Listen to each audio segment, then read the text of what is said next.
Welcome back, everyone. Michael here with Offshore Citizen. Today I'm going to discuss with you a little bit about something that comes up often, or not maybe not super often, but every now and then in planning, and this is changing rules from countries. So as we all know, rules can change, right? And sometimes I'll talk to people who are, asking about making plans for 5 years in the future. And generally speaking, when that happens, I tell them, you know what, honestly, best not to decide, not to try and build a structure or a strategy based on how you think things will be in 5 years, because a lot can change in that time, even more if it's 10 years, et cetera, into the future. So it's good to take things period by period. Now, when I first got into this business, which was quite a lot of years ago, laws didn't change that quickly on, say, the tax front. I would say they've changed a little bit more as we've seen global trends come in, first with FATCA and CRS, then things like the Base Erosion Profit Shifting Initiative, Anti-Tax Avoidance Directive, and we've got kind of global minimum tax discussions, etc. So there have been some trends in the direction of change. To give some idea, the last major overhaul of the US tax system, in particular international tax, had been in the 70s prior to the Trump tax reforms at the end of 2017. So it gives you a little bit of an idea that oftentimes big tax reforms are brought in, and then mostly it's minor or insignificant over time. This being said, there is a scenario that can be kind of concerning, and so I wanted to discuss that one with you guys today. And this is the subject which we've seen in a few cases, good examples being Malaysia and Puerto Rico lately, of a sort of retroactive change. And what do you do to protect yourself against the risk of that? So I'm going to talk about that right now. Before I do, if you haven't already, please smash the subscribe button, hit the all notifications on the little bell to make sure you don't miss out on any of our future videos. Go and check out some of our previous ones if you'd like help with where to relocate, optimizing international tax, getting citizenships, second passports, official programs, unofficial programs, forming companies, opening bank accounts, getting asset protection, etc. Please reach out to me. You can book a call, calendly.com/Michael-Rosmer. There's a link in the description below, or send a message to our websites, offshorecitizen.net or offshorecapitalist.com. All right, let's dive in. So this is a little bit concerning, obviously, when you make plans and you think things are going to be a certain way. And to be fair, usually retroactive changes are not changes that are super substantial. Let's use both Malaysia and Puerto Rico as an example. So what's happening? In the case of Puerto Rico, you had people who moved there. The basic idea was capital gains were tax-free. You had an annual filing fee. It was about $500 a year. And they decided to say, well, maybe it's only long-term capital gains that are tax-free, not short-term capital gains. And we're going to make that filing fee not $500, but $5,000, right? Imposing sort of another type of tax on you. If they can't get it in one way, they figure they'll get it in another way. And they're being challenged in court on various things. There's certain opposition, etc. But the reality is, it's a little bit concerning, right? It's one reason why I have various clients who are, rather than relocating to Puerto Rico, they're deciding to buy a second citizenship, renounce their US citizenship, etc., and move abroad, because that makes more sense to them. And that's perfectly fair, I think. You had something similar in Malaysia, right? In the case of Malaysia, you had first a $5,000, it was approximately it was based on Malaysian ringgit, 20,000 Malaysian ringgit, a year flat tax or 3%. You got to choose in a trading company.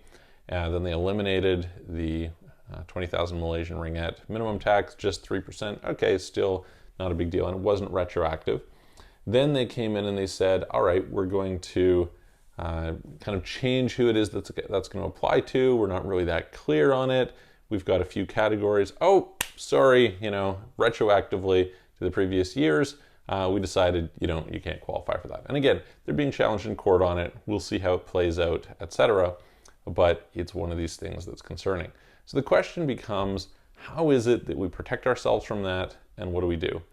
And I think there's a few simple answers to this. The first is, in any case where we face uncertainty, I talk about this a bunch, we want to have optionality. So I highly, highly, highly recommend people today have a bunch of options available to them. You just don't know what's going to happen in the world.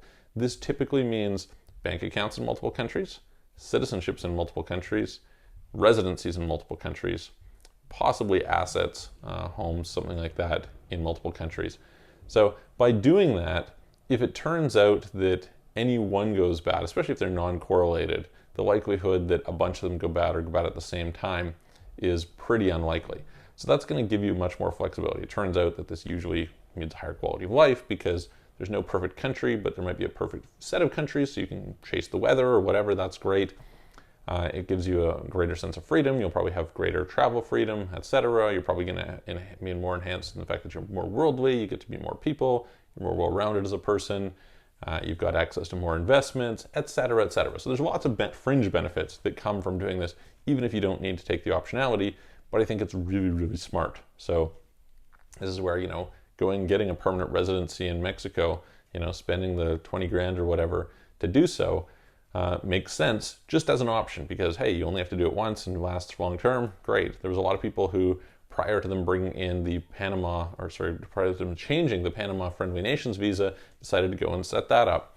Getting something like the Turkish citizenship by investment, where, you just buy a property, or doing the Portuguese golden visa, getting something like, a 10-year visa in some place like Mauritius or Zanzibar, you can get some programs, etc., etc. These things give you some added options. And obviously you don't want those options to cost you a ton, right?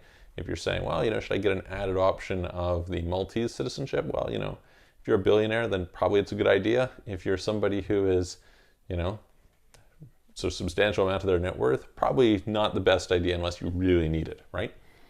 So the first thing is just having optionality. And one of the things that this allows you to do is basically to tell a jurisdiction to screw off. The next thing to do is to be aware of kind of changes on the horizon. It's not usual that these things just come out of nowhere. Like, there's usually some signs. We see lots of signs in Puerto Rico with some of the changes over the last little while, and we also see some political sentiment in that regard.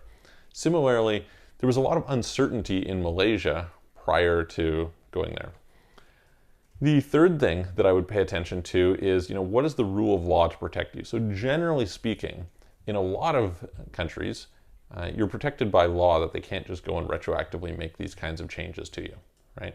And so having a base in some country, having your assets in some country, having your principal business in some country that is defensible is going to be quite a useful thing.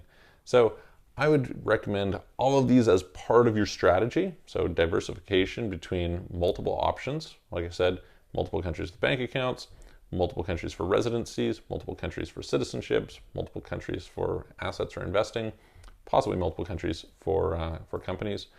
Gives you some options, and again, gives you options in many different regards that can be useful, and doesn't really have to cost you very much in order to set up and to maintain. So that's the one.